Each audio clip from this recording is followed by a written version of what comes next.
नमस्कार मित्रांनो, डिजिटल जे अकॅडमी या आपल्या यूट्यूब चॅनल तुमचं सर्वांचं स्वागत आहे। अंगणवाडी सेविका, अंगणवाडी मदतनीस या भरती संदर्भातचा 30 जानेवारी 2025 रोजीच एक महत्त्वपूर्ण जी.आर. प्रकाशित झाला। आता नव्याने अंगणवाडी सेविका आणि अंगणवाडी मदतनीस या पदभरती संदर्भातची जाहिरात प्रकाशित होणार आहे। ज्या गावामध्ये अंगणवाडी सेविकेचे पद रिक्त आहेत, ज्या गावामध्ये अंगणवाडी मदतनीसची पदे रिक्त आहेत, तर त्या संदर्भातची भरती प्रक्रियेची जाहिरात प्रकाशित होणार आहे। त्यांची निवड कशा पद्धतीने केली जाणार आहे, सरळ सेवेच्या अंतर्गत निवड होणार आहे किंवा कशी केली जाणार या संदर्भात एक महत्त्वपूर्ण या ठिकाणी जी.आर. प्रकाशित करण्यात आला। जाहिरात केव्हा येणार आहे, निवड कशा पद्धतीने केली जाईल याची संपूर्ण माहिती आपण या व्हिडिओच्या माध्यमातून डिस्कस करूया। व्हिडिओ शेवटपर्यंत पहा। जर चॅनलवर नवीन असाल तर चॅनलला सबस्क्राइब करा। असेच महत्त्वपूर्ण व्हिडिओ तुम्हाला या ठिकाणी येतील।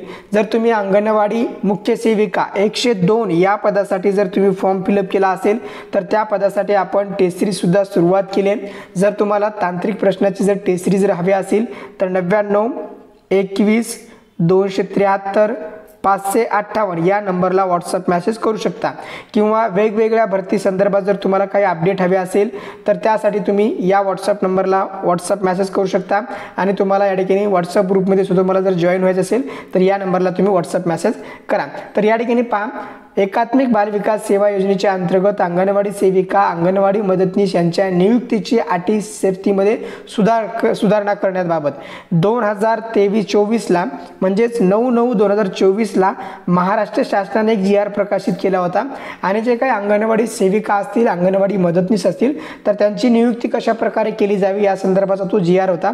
तर त्या जी.आर. मध्ये या ठिकाणी आता बदल करण्यात आला। नेमका शासन निर्णय काय या ठिकाणी आपण डिटेल्समध्ये समजून घेऊया। तर या ठिकाणी पहा, अंगणवाडी सेविका, अंगणवाडी मदतनीस गुणांकन करून सरळ सेवेने नियुक्ती करण्यासाठी संदर्भीय शासन निर्णय 2/2/2023 नुसार परिशिष्ट अ मध्ये सुधारणा करण्यास शासनाने मान्यता देण्यात येत आहे। त्यानुसार सदर निर्णयासोबतच्या परिशिष्टानुसार अंगणवाडी सेविका, अंगणवाडी मदतनीस यांची सरळ सेवेने नियुक्ती करण्यासाठी मान्यता देण्यात येत आहे। आता जे नवीन अंगणवाडी सेविका आणि अंगणवाडी मदतनीस या पदासंदर्भाची जाहिरात प्रकाशित होणार आहे तर त्यांची या ठिकाणी सरळ सेवेने नियुक्ती करण्यासाठी या ठिकाणी या शासन निर्णयानुसार मान्यता देण्यात आलेली आहे। वेगवेगळे शासन निर्णय 3 संदर्भ दिले तर त्यानुसार या ठिकाणी पहा, अंगणवाडी सेविका व अंगणवाडी मदतनीस यांच्या सरळ सेवेने पदभरतीच्या संदर्भीय शासन निर्णय 9/9/2024 नुसार जो आदेश दिला होता तर तो आदेश आता रद्द करण्यात आलेला आहे। म्हणजे यापूर्वी जो आदेश दिला होता 2024 ला तर तो आदेश या ठिकाणी रद्द करण्यात आला। त्यानुसार अंगणवाडी सेविका, अंगणवाडी मदतनीस यांची रिक्त पदाची भरती प्रक्रिया तात्काळ सुरू करून नियमाप्रमाणे कार्यवाही करण्यात यावी या संदर्भाचे या ठिकाणी पूर्णपणे आदेश देण्यात आलेले आहेत। तर या ठिकाणी पहा, रिक्त पदाची भरती तात्काळ सुरू करायचे अशा प्रकारचे आदेश या जी.आर.च्या माध्यमातून दिले आहेत। त्यानंतर यापूर्वी 2024च्या जी.आर. नुसार ज्या अंगणवाडी सेविकांचं किंवा ज्या मदतनीस या ठिकाणी नियुक्ती झाली होती तर त्यांना या ठिकाणी कंटिन्यू केलं जाणार आहे। पण आता काही टप्प्यावर म्हणजे ज्यांची जाहिरात प्रकाशित झाली नव्हती तर अशा कोणत्याही टप्प्यावर स्थगिती ठेवण्यात आलेली भरती रद्द करून नव्याने भरती देऊन सादर शासन निर्णयानुसार या ठिकाणी तरतुदीनुसार भरती प्रक्रिया पूर्ण करणं गरजेचं आहे। म्हणजे आतापर्यंत जी अंगणवाडी सेविका असेल, मदतनीस असेल या पदासंदर्भात जी काही स्थगिती होती तर ती आता स्थगिती उठवण्यात आलेली आहे आणि ही भरती प्रक्रिया स्थगिती केलेली रद्द करून आता नव्याने या ठिकाणी जाहिरात देऊन ही भरती प्रक्रिया पूर्ण करावी अशा प्रकारचा हा शासन निर्णय असेल। आता भरती प्रक्रिया कशा प्रकारे होणार आहे तर या ठिकाणी पहा, 30 जानेवारी 2025 रोजीचा एक महत्त्वपूर्ण शासन निर्णय। यानुसार अंगणवाडी सेविका आणि अंगणवाडी मदतनीस या दोन्ही पदासाठी आता तुम्हाला 12वी उत्तीर्ण असणं गरजेचं आहे। जर 12वी उत्तीर्ण तुम्ही असाल तर तुम्ही दोन्ही पदासाठी ॲप्लिकेशन फॉर्म फिलअप करू शकता।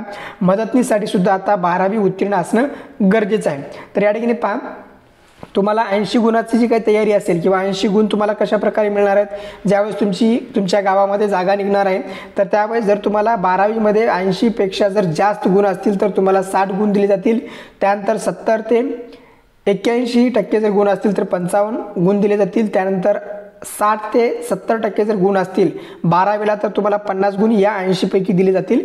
त्यानंतर 50 ते 60 असतील तर 45% गुण म्हणजे 45 गुण दिले जातील आणि 50 ते 40 जर गुण असतील 12वीला तर तुम्हाला एकूण 40 गुण अशा प्रकारे या ठिकाणी तुमचं मूल्यांकन केले जाणार आहे किंवा तुमच्या 12वीच्या मार्कावर या ठिकाणी तुमचे 80 गुणाची या ठिकाणी तुमची तयारी असेल किंवा तशा प्रकारे तुम्ही लागणार. जर तुम्हाला 12वीला जर 80 पैकी जास्त मार्क्स असतील तर तुम्हाला या ठिकाणी 60 गुण मिळतील. त्यानंतर ज्या उमेदवारांना 40 पेक्षा कमी गुण आहेत, जर तुम्ही एखाद्या वेळेस 36% तुम्हाला 12वीला असतील तर तुम्हाला सरासरी 35 गुण या 80 पैकी दिले जातील आणि तुमचा त्या ठिकाणी मेरिट ठरवला जाईल. त्यानंतर जर तुमचं पदवी असेल, म्हणजे जर तुमचं MA जर असेल तर तुम्हाला या ठिकाणी 10 गुण दिले जातील. त्यानंतर पदव्युत्तर जर असेल तुमचं पदव्युत्तर तर 4 गुण या ठिकाणी दिले जातील. म्हणजे जर तुमचं पदवीधर म्हणजे जर तुमचं BA असेल तर तुम्हाला 10 गुण, त्यानंतर पदव्युत्तर जर असाल तर तुम्हाला 4 गुण, त्यानंतर DED असेल तर 2 गुण, BEd असेल तर 2 गुण, त्यानंतर जर तुमच्याकडे MSCITचं प्रमाणपत्र असेल तर तुम्हाला 2 गुण. यापूर्वी DED BEd यांना या ठिकाणी हे मार्क नव्हते, पण या ठिकाणी आता ॲड करण्यात आले तर 2-2 गुण अशा प्रकारे ॲड करण्यात आलेत.